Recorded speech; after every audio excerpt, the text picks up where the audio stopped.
Peace, wonderful people. Thanks for joining me. If you're new, my name is Ryan Virden. I'm the founder and director of Lir Cultural Coaching. Um, Thanks for being here. For those of you that know me, you know it's been a minute since I've been on this platform. I've been thinking about what it's going to look like, how to repurpose it, but I couldn't let this moment go without talking to y'all. I'm recording this on the day after. Um, this is Wednesday night. Mostly, I would just get this via the newsletter Thursday morning, and so I did want to talk to you in this moment, but I also wanted to give you some time, at least 24 hours, to be able to process, to be able to think about it, to be able to sit with loved ones and mourn. Not that I think all of that should be done in 24 hours. I think that that should continue, and that's a process. But I don't want to go too long without one just telling y'all that I'm here for you, that I share your frustration, that I share your hurt and your grief. Um, I also share the contradiction, right? Because for a lot of folks, there were no good decisions to be made in this election, and that in and of itself is disheartening. That in and of itself is frustrating. I think that's what feels the hardest, right? Is that it didn't feel like there was a path for significant movement towards a world free from um, oppression and marginalization, and particularly around whiteness and white supremacy.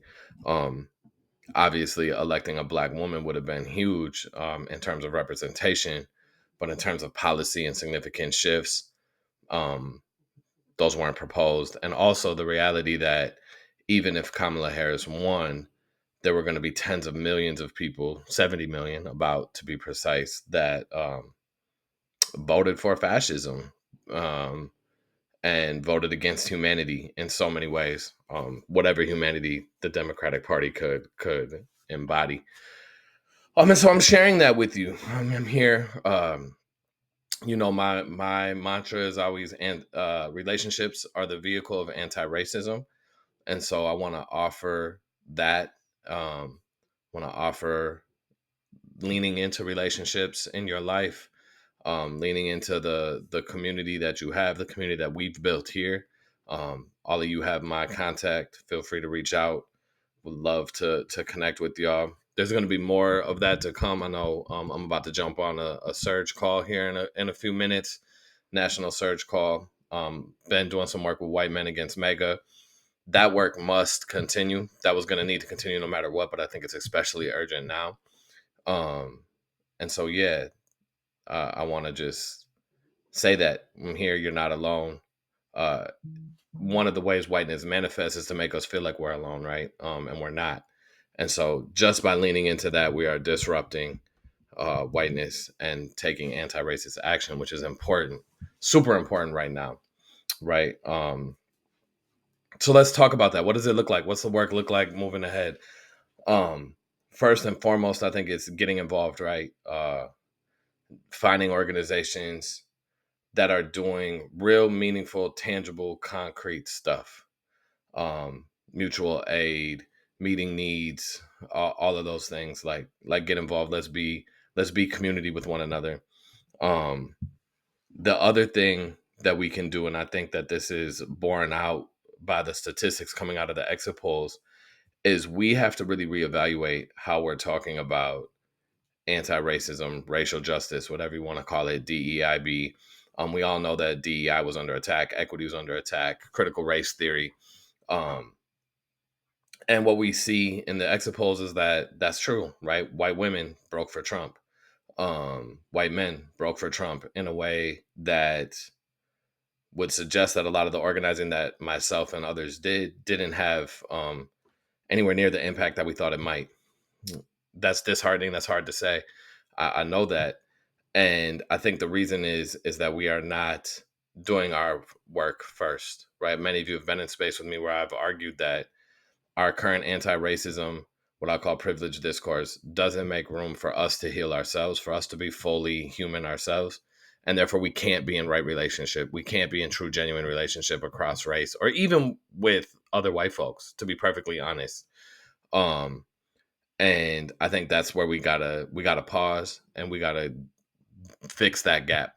We gotta go back, and we gotta do that. We gotta build that road. We gotta tread that path, so that we are doing our own healing work, and then can show up in a way that just radiates different energy. It leads with relationship. It allows us to be open to repair and restoration, and that is where we need to go. Right, we need to have an honest reckoning with what's happened. A big part of the mega movement is telling lies about what and who America is, and how we got here. I wrote a piece. Many of y'all seen it. I sent it out last week, I think, called "Being Honest," and it talked about we need to create space, and how the Harris campaign allowed us the space to begin being honest. Well, that work needs to happen in earnest right now. Um, Part of the being honest, and part of that repair is ritual and routine and relationship. And so again, I want to encourage you to take the time, mourn, reflect, be in community, do those things in community, and let's take seriously the reimagining of what racial justice looks like. I get excited about that because I think when we heal, we are powerful. When we can become part of the human family, and in right relationship, and genuinely build community, we are powerful. And I hope that this serves as a wake up call for folks, um, that it's time to do that, because I think one of the things that's going to keep us from doing that is a class analysis. And so I want to talk a little bit about that as well. Not that I think it's time to be really clear about the relationship between race and class, right?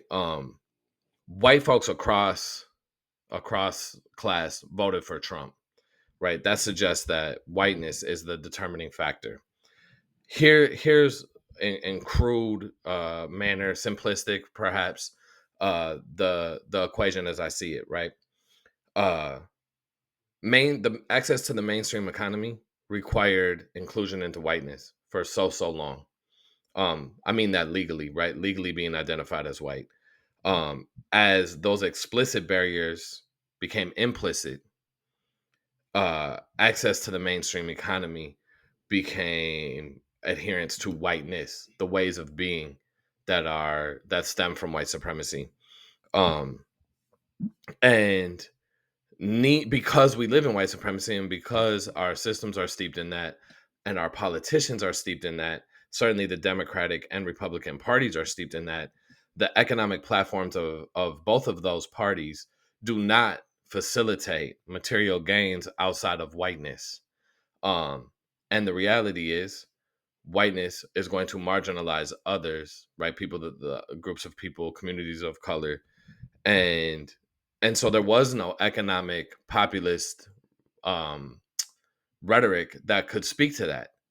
And that is why it became so easy for the rights rhetoric around the economy, which was vague, which was full of misinformation, which is oftentimes against working class interests, resonated, because there's an implicit understanding that, oh, again, all I have are the wages of whiteness, and so that's what's going to lead my decision, because neither one of these groups is speaking to my material needs.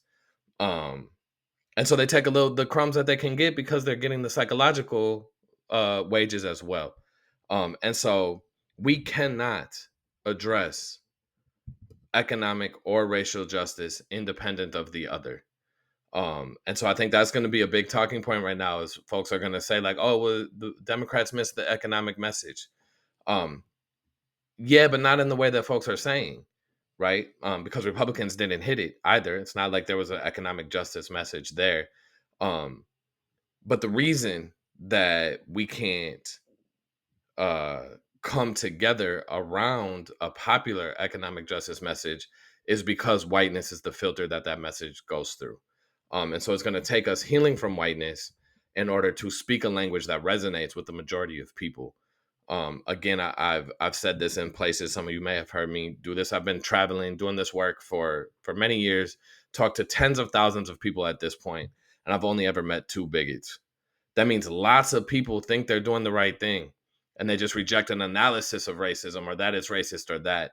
And that can frustrate us. It certainly frustrates me at times, but it needs to be a part of our calculus if we're going to ever come together and not have half the country feel like uh, the world's about to end around them every 4 years, which is not a healthy place to be in, right?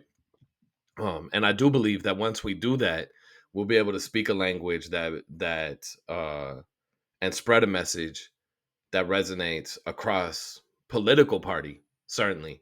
And we can find way more that we agree on than we disagree. That part of the message I think was true from Kamala Harris. Of I do think we agree on way more than we disagree, and can find some synergy. But we have to be willing to understand and correct the filter that these messages are going through, which at this point in time is whiteness. Yeah. So thank y'all for listening. Thank y'all for joining me. If I can be of support to you in any way, please don't hesitate to reach out. In this news, if you're watching this via the newsletter, there's some ways to get in touch. If not, comment on the YouTube, subscribe here. We can be in touch. Visit the website in the description. Make sure you follow on socials, all of that, and we got a lot of work ahead of us, good people. But I wouldn't want to be doing this work with anybody else.